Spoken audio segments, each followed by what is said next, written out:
Good morning, guys. I have some great news to share, and that is that we have bought a house finally. We are super excited about that. We're not in the house yet, but we will soon move in. And in this video, I would like to share with you what the process looked like and what we have learned while doing that. We have wanted to buy a house for years and years, and that has been our major goal since we bought the car last year. So we have been saving up towards that. About a year ago, we had some preliminary discussions with some banks to know just about how much money we need to save up to buy a house that we want. So that's a ballpark figure that we had in mind, and we knew that we would reach that point around August this year. However, in May we have found out that we will get tax back from Expat, so that has kind of accelerated this whole process. Since about April this year, we have started to informally look at houses, like actually go and have a look at the homes to get an idea about the market. And that's also what I can recommend. Don't just look at two houses and buy the one that you like better. Look at multiple houses, because that's the way you will develop a sense for what's a fair price in that market, what's a good condition for the price point, what to look out for, and stuff like that. The market in Denmark was really slow moving, especially here in Jutland. Houses have been laying on the market for 6 months easily, some of them closer to a year. It was a slow market, but it turned sharply as we went into the summer of 25. I was told that there is a seasonality also to the market, because in the summer people would rather move in during the summer than during the winter, so it kind of accelerates and picks up in the spring and early summer months, and that has also happened in our case. Now, there was one house that we liked very much, and I think we have been maybe too fixated on one certain area that we wanted, and in that certain area there was one certain house that was just really great. The kind of house that we wanted, a Scandinavian villa, a really good price point. It has also been kind of a project, but not too much of a project. So we fell in love with that house. We've seen it once. After we thought that we have the money, we went back and asked for a second viewing. We also loved the second viewing, that was fine, and we decided we want to buy the house. And we made an offer on that house, and I made the mistake of being too optimistic. The real estate guy told us that there's another potential buyer that has come with an offer, and I did not believe that. I thought that this is just a tactic, and in some cases it is a tactic, but in our case it was not. Thinking that it is a tactic, I started with a lowball offer, and the owner has decided to sign the deal with the other potential buyer because their initial offer was higher. I don't know what the learning from that is. For me, it was that when they tell you that there is another buyer, then there probably is another buyer. But of course, you never know. What I would do differently is that I would give the price that I'm willing to pay at first, and I would stick with that. But that's not what I did, and we ended up losing on that house. So it was bought by someone else. And it was kind of devastating at that point, because in the area that we wanted, there were no other houses that were like what we wanted, not even at a higher price point. So we started looking at other areas, and then actually found a couple more that we liked. We just had to expand our search. Getting financing in Denmark as an expat, especially if you're newly here, is really difficult. We have talked to probably around 20 banks, and most of them rejected us.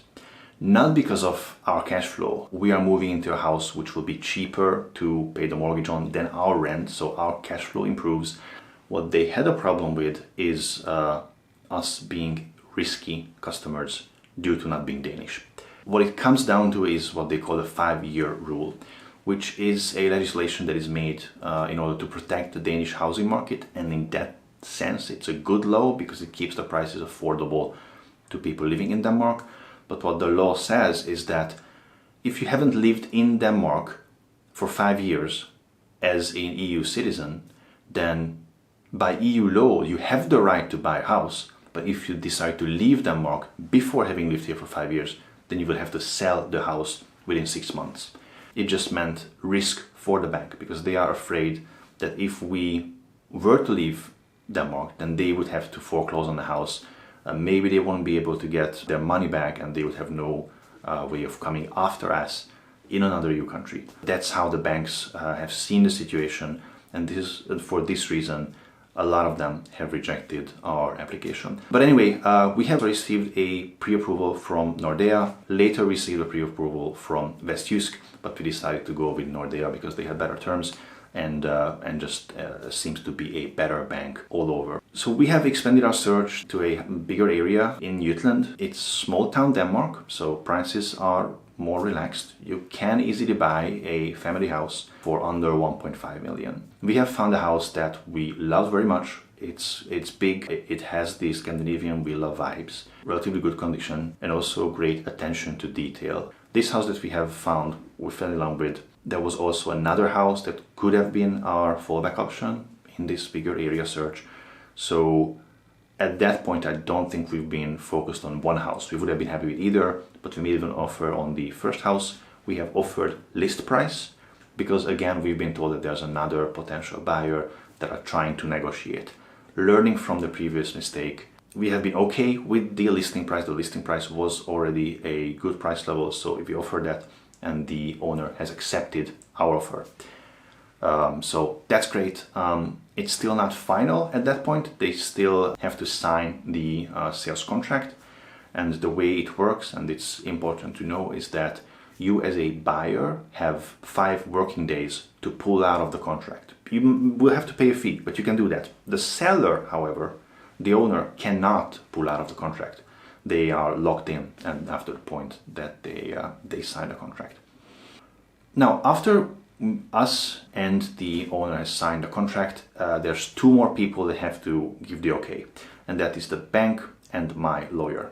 The real estate agent represents the owner, so they cannot give you advice, so it's a really good idea to hire a third-party lawyer that you pay for that represents you. We've also had great experience with the real estate agent that was involved in this case, and this company was Nybolig. They're great people, they have been transparent, they've been fair. But anyway, I have hired a lawyer who had to give the okay, and the way they do it is the lawyer and you together go through the contract and they look at anything that could pose a risk, and then they come with remarks saying, hey, we can accept this trade agreement, bill of sale, on behalf of Gustav, but with the following provisions and following changes and conditions. They get back to the owner, and then the owner can say either, okay, the deal is still up with these conditions, or they can say, no, this is not okay, that means you're gonna pull out of the agreement. So in that case, it would be the lawyer who has the right to still pull out of the agreement. The bank also gave the okay, saying that yes, we will provide the loan for Gustav. I had to put down our down payment. So that have been quite straightforward. After that point, it's just following the normal process.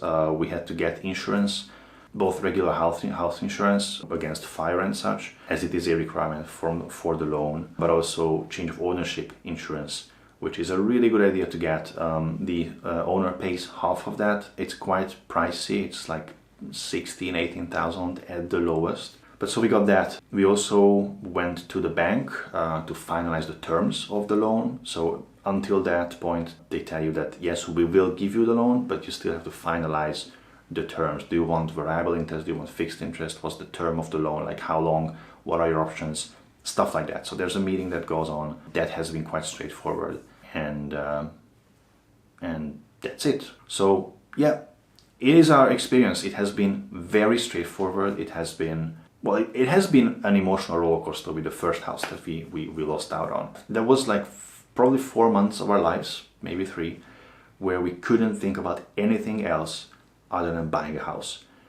It was difficult to concentrate on work. It was difficult to concentrate on anything. It was only buy the house that was on our minds. And I think that's understandable. It's a huge decision, huge financial commitment as well. It can also work in your favor if you do it right. You can also make huge mistakes if you do it wrong.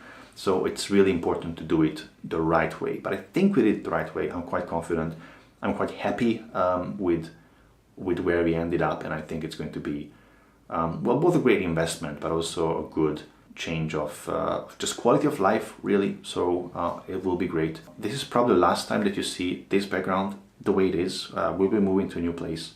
I'm really looking forward to that. With that said, I thank you for joining. I actually have to go because I have to start putting stuff into boxes because we get the keys in 2 days. So we'll be moving in.